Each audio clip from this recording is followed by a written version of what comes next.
I said, Tinubu, I swear, if what we saw happens again, we will declare emergency in Lagos, Lamido. According to Punch newspaper in a recently released autobiography, former governor of Jigawa State and one-time national secretary of the defunct Social Democratic Party, Sule Lamido, provided a personal account of a tense episode in Nigeria's political history.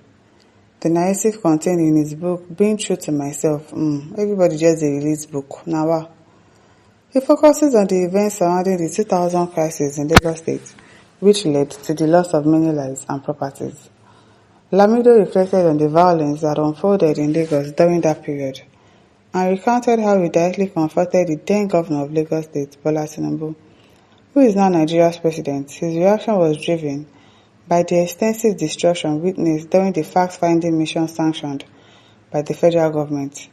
According to Lamido, the crisis in Lagos in 2000 saw attacks on northerners and widespread damage to the economic assets. He noted that the severity of the situation compelled then-President Olusegun Obasanjo to set up a ministerial committee to investigate the unrest and its implications. The committee was led by Hassan Adamu, the then Minister of Environment, and included high-profile government officials like the late Colonel Bello Kaliel, Ibrahim Bunu, and Sule Lamido himself. These individuals were tasked with visiting the affected areas, engaging stakeholders, and reporting back to the presidency. Lamido's account brings to light the depth of violence and the ethnic dimension it assumed. Lamido recalled the committee's visits to several flashpoints in Lagos, where they observed the impact of the crisis firsthand. He described the aftermath as both devastating and deliberate, stating that many trailers, tankers, and houses had been destroyed in areas predominantly inhabited by northerners. During their tour, they observed a disturbing pattern of targeted destruction. Homes and properties were marked by ethnic identity, Hausa, Yoruba, and Igbo. But it was only those belonging to the Hausa that were erased.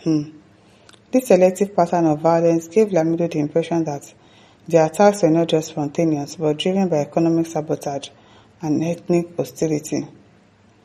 The visit to Ajegunle was particularly striking for the ministerial team. In that locality, according to Lamido's account, they encountered charred buildings and property destruction on a massive scale. The team noticed how houses had been identified and marked based on the ethnic background of the occupants. An entire cluster of Hausa homes has been reduced to rubble. This gave rise to concern that the violence was not merely a random occurrence, but an orchestrated effort to disrupt the economic activities associated with the particular ethnic groups. The destruction of trucks and tankers, critical elements of the country's supply chains, pointed towards a broader economic implications beyond just human loss. Lamido's anger during the fact-finding mission reached a point where he felt compelled to issue a stern warning to the then governor, Tinubu. The book narrates how he confronted Tinubu at a meeting and warned that if such targeted violence against northerners occurred again, the federal government would have no choice but to impose a state of emergency in Lagos State. You hear this, me? You for impose her now. Why didn't she impose it? I don't understand. Secret. Now, Lamido interpreted the attacks as economically motivated, aimed at weakening the influence of presence of northerners in Lagos' economic framework.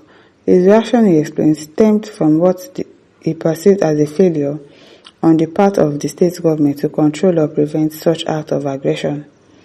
The incident also led to the committee to pay a visit to the late Emir of Kano, Alhaji Ado Bayero. The visit served both as a gesture of consultation and solidarity with northern traditional leaders.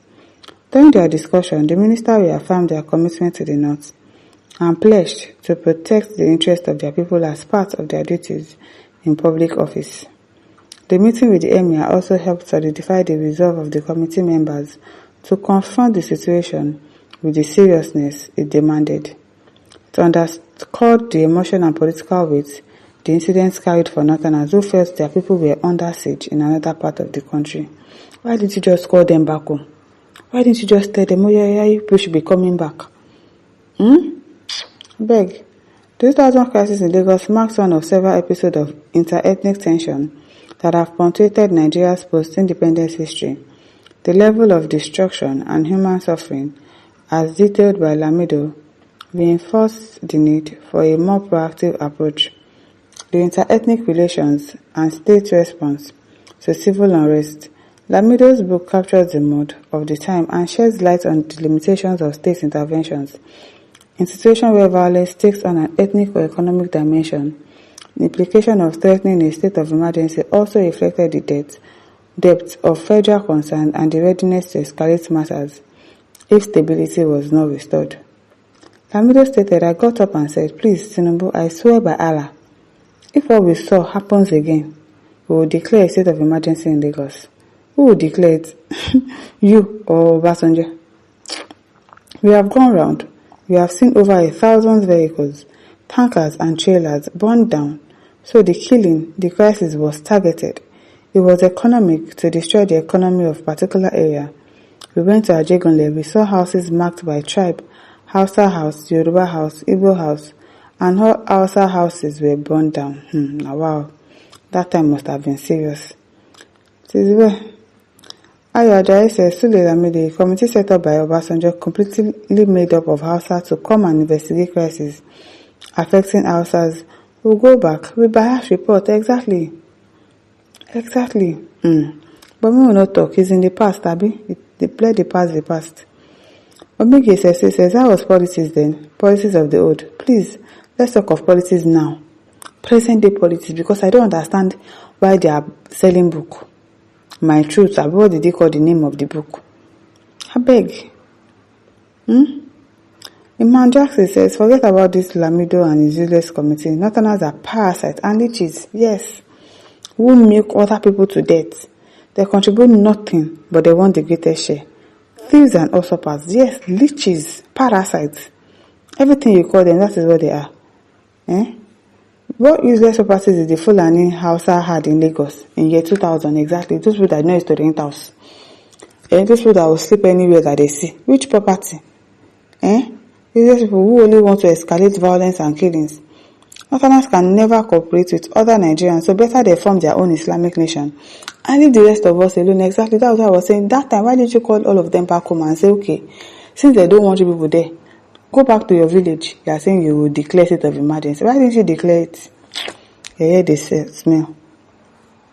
Samson Adele says, sure, Lamido, I used to respect you as a matured, patriotic statement, but taken aghast and highly flabbergasted by what I have read here.